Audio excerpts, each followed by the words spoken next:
ओम नागाधीश्वर विष्टराम फणिफणो तम सूररत्नावली भास्वस्देहलतां दिवाकर निभां नेत्रप्तयोद्भासितां माला कुम्भकपालनीरजकरां चन्द्रार्धचूडां परां सर्वाज्ञेश्वर भैरवां गनिलयां पद्मावतीं चिंतये। नमस्कार, स्वागत है आपका। मैं आचार्य विक्रमादित्य आपके साथ हूं और आज का विषय हमारा है कुंभ राशि वालों के लिए कैसा रहेगा अक्टूबर का अंतिम समय। जो अक्टूबर सप्ताह आरंभ हो रहा है वो क्या कुछ करने वाला है आपके लिए। देखिए, अक्टूबर का महीना का अंतिम भाग जो है वो बहुत ही महत्वपूर्ण है। कई दिव्य उत्सव उसमें पड़ रहे हैं। ये उत्सव क्या मुहूर्त हैं जो हमारे कर्म को कई गुना अधिक उसका प्रभाव उत्पन्न करने के योग बनाते हैं। शुभ करोगे तो शुभ का अनंत गुना फल बन जाएगा, अशुभ करोगे तो अशुभ का अनंत गुना बन जाएगा। तो इस बात को सिद्धांतिक तौर पर समझ लेना चाहिए। भारतीय संस्कृति में ऐसे ही नहीं दिन बना दिए गए हैं, उत्सव जो बना दिए गए हैं बहुत विशेष ग्रह योगों को समझते हुए भारतीय ऋषि मुनियों ने उनका नामांकन किया है। तो उसके अनुसार से आप समझ सकते हैं। साथ साथ अक्टूबर के अंतिम भाग में कई प्रकार के विशेष तौर पर ग्रहों का परिवर्तन होने के योग बन रहे हैं। और यदि कुंभ राशि की बात करें तो सबसे महत्वपूर्ण तो परिवर्तन जो होने जा रहा है वो राहु का परिवर्तन होने जा रहा है। राहु और केतु दोनों के दोनों जो 18 महीने से भाग्य में विचित्र प्रकार के उठापटक के योग बना रखे थे आपकी राशि के अनुसार से, वो बदल कर अब जा रहे हैं परिवर्तन की तरफ। और ये परिवर्तन आपके लिए बहुत महत्वपूर्ण रहने वाला है और ये भी हम आपको बताएंगे क्या कुछ रहेगा आपके लिए। इसके साथ साथ आपके भाग्य का खेल बड़ा विचित्र होता दिखाई दे रहा है। आपके भाग्य में जो राशि है, विशेष तौर पर कुंभ राशि वालों को समझ लेना चाहिए, तुला राशि पड़ी है।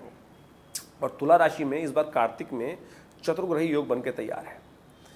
और चतुर्ग्रही योग बन रहा है प्रतिपदा के दिन। ये विशेष तौर पर हम समझेंगे कि प्रतिपदा के दिन चतुर्ग्रही योग बनेगा। चंद्रमा, केतु, सूर्य और मंगल, ये सारे के सारे एकत्र हो जाएंगे भाग्य के अंदर। ये कहा जाता है कि ये चतुर्ग्रही योग कार्तिक के अंदर यदि बन जाए पहले पक्ष के अंदर तो बड़ा विस्फोटक योग माना जाता है, अशांति का योग माना जाता है और उठापटक का योग माना जाता है। विश्व में अशांति, युद्ध, विस्फोट, प्राकृतिक आपदाओं के योग दिखाता है ये योग विशेष तौर पर। तो सावधान रहें, आपकी भाग्य में भी कुछ ना कुछ महत्वपूर्ण परिवर्तन, उठापटक के योग, राहु परिवर्तन की तरफ जा रहा है। तो ऐसे में थोड़ा सावधान रहते हुए कुछ खास उपाय हम आपको बताएंगे, वो करने का आपको प्रयास करना चाहिए। वो सारे सिलसिलेवार तरीके से समझ लीजिए कब कौन सा कैसा योग है, कौन सा उपाय कर कर आप कष्टों को दूर करके सुंदर तरीके से। ये भारतीय संस्कृति में एक एक चीज़ का उपाय ज्योतिष विज्ञान के अनुसार से जो निकाला गया है, बहुत दिव्य उपाय भारतीय संस्कृति में बताए जाते हैं। जो मानते हैं उनके लिए कष्टों को दूर करने के योग बन जाते हैं, जो नहीं मानते उनको समझाने का कोई फायदा ही नहीं है। 23 अक्टूबर सबसे पहले हम बात कर लें 23 अक्टूबर की। आश्विन मास के शुक्ल पक्ष की नवमी तिथि है और ये तिथि बहुत खास है। नवमी तिथि, महानवमी का अवसर, नवरात्र की महानवमी, शारदीय नवरात्र की महानवमी। कहा जाता है कि इस नवरात्रि जो शारदीय नवमी के दिन जो माँ भगवती का पूजन करके यज्ञ कर कर उनको पंचमकारों की बलि देते हैं वो देवता बन जाते हैं और समस्त प्रकार की निधियों को प्राप्त करने के, सिद्धिदात्री देवी का पूजन करने का नियम है जो समस्त प्रकार की सिद्धियों को देने वाली है। लेकिन जो पंचमकारों की बलि देते हैं, मत्स्य, मांस, महिष, मेष, मदिरा, लेकिन इनके शाब्दिक अर्थ को समझ लेना चाहिए। ऐसे नहीं कि शाब्दिक अर्थ को समझ के मछली की बलि दे दी, फिर बकरे की बलि दे दी, फिर महिष की बलि दे दी। ना ना ना ना ना, कुछ और अर्थ है। जो काम, क्रोध, मद, लोभ, ईर्ष्या, द्वेष, इनकी बलि भगवान के समक्ष, भगवती के समक्ष देते हैं, इनको समर्पित कर देते हैं भगवती को, उनको देवता की उपाधि मिलती है और उनकी मनोकामना सिद्ध होती हैं। और लोग शाब्दिक अर्थ सोच के हत्या करने की तरफ, गलत की तरफ चले जाते हैं। ये शास्त्र में जो सूत्र रूप समझाया गया है उसको समझ लेना चाहिए, तब जाकर कल्याण के योग बनेंगे। इस बात का ध्यान रखें। तो ये महानवमी बहुत विशेष है। हमने विवेकानंद योगाश्रम में, अपने आश्रम में एक महायज्ञ रखा था जो 9 दिन तक चल रहा है और उसमें सहस्त्र चंडी महायज्ञ का सुंदर आयोजन किया जाए। दुर्गा सप्तशती के संपूर्ण 13 अध्यायों का नित्य प्रति यज्ञ चल रहा था और बहुत सारे लोग बैठ के एक साथ यज्ञ कर रहे थे। इसमें सहस्त्र चंडी महायज्ञ का सुंदर आयोजन किया गया है। तो आप भी इसमें अंतिम दिन पूर्णाहुति में सम्मिलित हो सकते हैं, जो शाम को 6 बजे आरंभ होगी यज्ञ का समय और करीब करीब रात को पूर्णाहुति का समय 9 बजे रहेगा। और उसके बाद सब लोग इसमें प्रसाद भंडारा भगवती का दर्शन कर कर लाभ ले सकते हैं। मनोकामना, भगवती की मूर्ति जो है वो 1947 में शिव विग्रह जो है वो मुल्तान से 500 साल पुराना शिव विग्रह, चमत्कारी शिव विग्रह जो प्रतिष्ठित है आश्रम पर, उनका दर्शन जो महानवमी के दिन करते हैं उनके जीवन में कल्याण के मार्ग बनते हैं। यह हमने अनुभव से देखा है। आप भी अवश्य आए। विवेकानंद योगाश्रम दिल्ली में स्थान आरक्षित करने के लिए फ़ोन पे संपर्क साध दीजिए, कल्याण के योग बन सकते हैं। ग्रह योग विशेष तौर पर यदि बात करें थोड़े भारी दिखाई देते हैं। थोड़े खर्चे बढ़ने के योग दिखाई देते हैं, थोड़ा तो ध्यान रखते हुए कार्य करें, थोड़ा नुकसान हो सकता है, तो इसलिए मनो मस्तिष्क में कहीं भी नेगेटिविटी ना लाएं, अन्यथा कहीं ना कहीं नुकसान होने के योग बन सकते हैं। अच्छा ये है माँ भगवती का पूजन करें, कन्या का पूजन करें। कन्या का पूजन करना आपके लिए बड़ा अच्छा उपाय दिखाई देता है। कोशिश ये करें कन्या पूजन विशेष तौर पर कर कर उनका पूजन करके उनको लाल वस्त्र और साथ साथ उनको दक्षिणा इत्यादि उनका पूजन संपूर्ण रूप से, जो 9 वर्ष से के आसपास की कन्याएं हैं उनका पूजन करना आपके लिए बड़ा कल्याणकारी रहेगा। तो उनका आशीर्वाद लें, उनका पूजन करके उनका आशीर्वाद लेकर कल्याण करें। 24 अक्टूबर को ग्रह गणना विशेष तौर पर दिखा रही है कि उस दिन दशमी तिथि है, और ये दशमी साधारण नहीं है, विजयदशमी है। आश्विन मास की शुक्ल पक्ष की दशमी विजयदशमी, अपराजिता का पूजन किया जाता है, पेड़ का पूजन किया जाता है, उनकी प्रतिष्ठा की जाती है। कहा जाता है कि जो अपराजिता को के पेड़ को उस दिन जो एक बूटी होती है जिसमें शंख की तरह पुष्प आते हैं, वो घर में लाके प्रतिष्ठित कर लेते हैं, उनका पूजन नित्यपति करते हैं, और फिर जब तक वो घर में रहती है तब तक महालक्ष्मी की कृपा रहती है। ये अकाट्य प्रयोग है शास्त्र का, इसी दिन से उसका पूजन आरंभ किया जाता है। तो अवश्य आप अपराजिता को प्रतिष्ठित करके घर में उनका नित्यपति पूजन करें।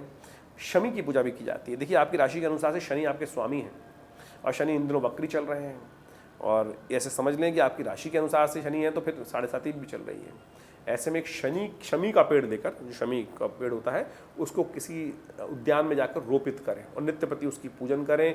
उसको आज की शुभ तिथि से उसको लगाकर उस पर पानी वानी जल डाल दिया करें नित्यप्रति। देखिएगा शनि आपके अनुकूल हो जाएंगे, और कष्ट दूर करने का इससे सुंदर उपाय कोई उठापटक करने की ज़रूरत ही नहीं है। ये उपाय करें, कल्याण के योग बनेंगे। देखिए, सुंदर तरीके से हमने आपको उपाय बताए, आपकी राशि के अनुसार से सुंदर तरीके से। ग्रह परिवर्तन की तरफ जा रहे हैं, और ये परिवर्तन आपके लिए शुभ रहेगा, नया मोटिवेट करने वाला होगा, उत्साहवर्धन योग दिखाई देते हैं। ये उपाय करके और सुंदर तरीके से लाभ दिखाई देते हैं। 25 अक्टूबर को ग्रह गणना विशेष तौर पर एकादशी का योग बना रही है, और साथ साथ पंचांग के अनुसार से बुधवार का अवसर।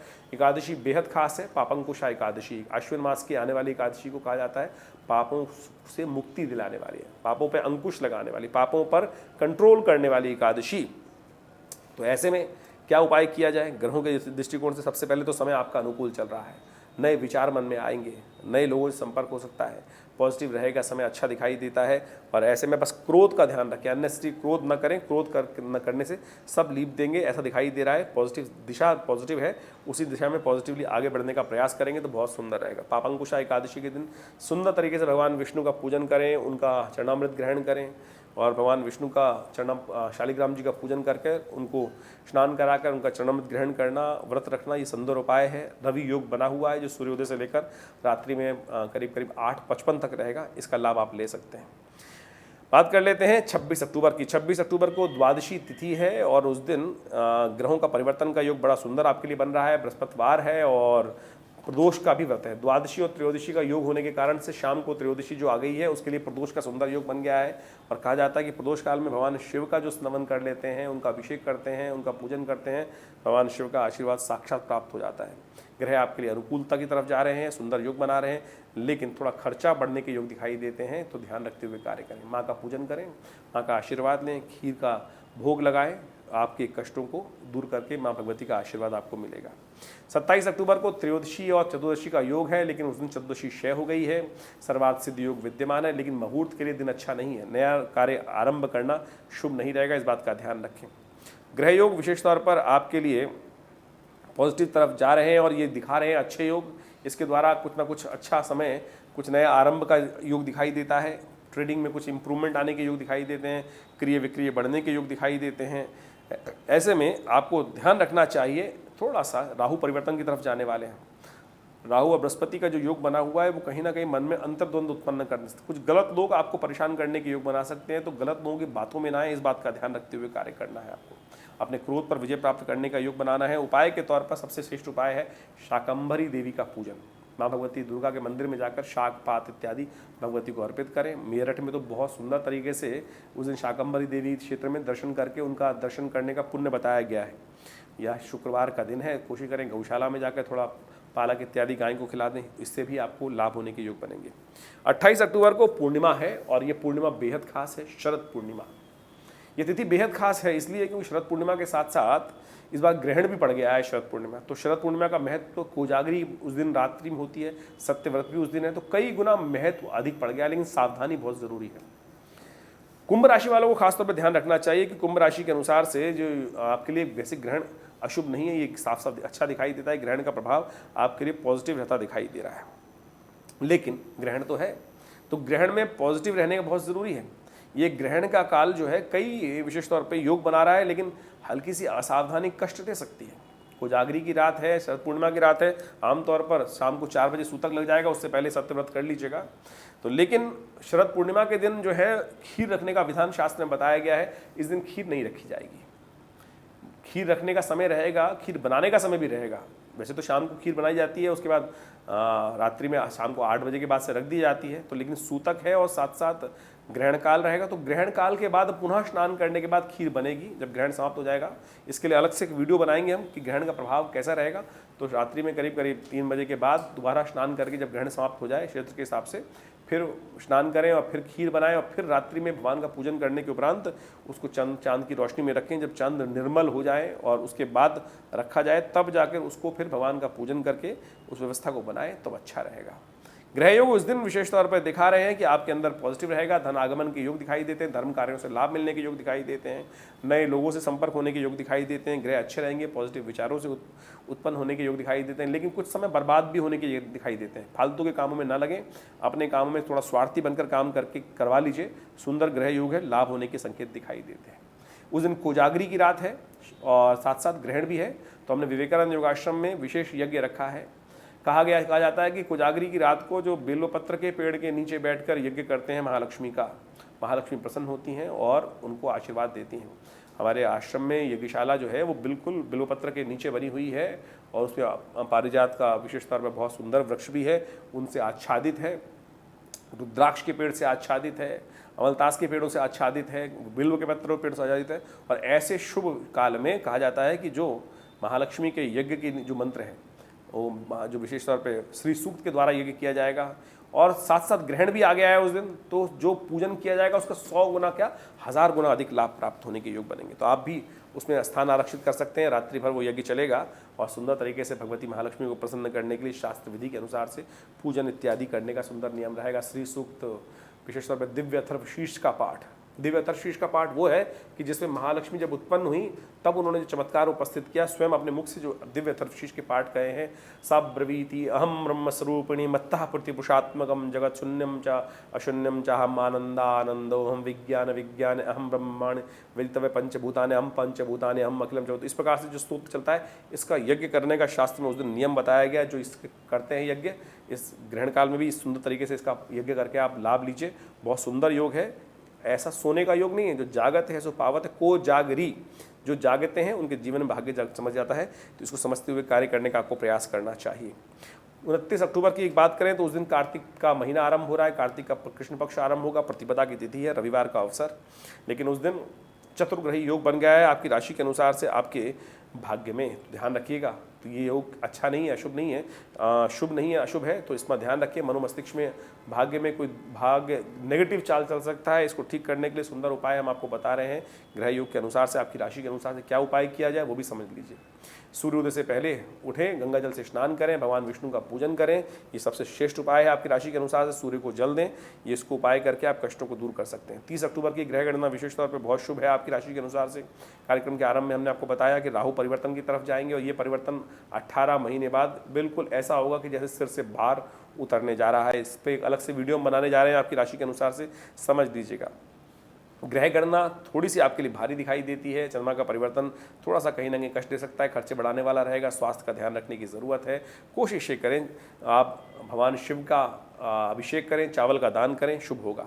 31 अक्टूबर को ग्रह गणना दिखा रही है कि उस दिन मंगलवार का अवसर, तृतीया तिथि, और उस दिन भद्रा रहेगी। सुबह 9:56 से लेकर रात्रि में करीब 9:30 बजे तक। तो नया कार्य आरंभ करने के लिए दिन अच्छा नहीं दिखाई दे, कोई प्रोजेक्ट नया हाथ में लेने के लिए अनुकूल समय नहीं रहेगा। तो इससे पहले अगर 10 बजे से पहले ले लें तो अच्छी बात है, लेकिन 9:56 से लेकर 9:30 बजे के बीच में कोई नया प्रोजेक्ट, नया काम हाथ में लेना अच्छा नहीं है। ग्रह गणना आपके लिए थोड़ा सा खर्चे बढ़ाने वाली रहेगी और स्वास्थ्य का ध्यान रखते हुए कार्य करें, चावल का दान करें, शुभ होगा। नमस्कार।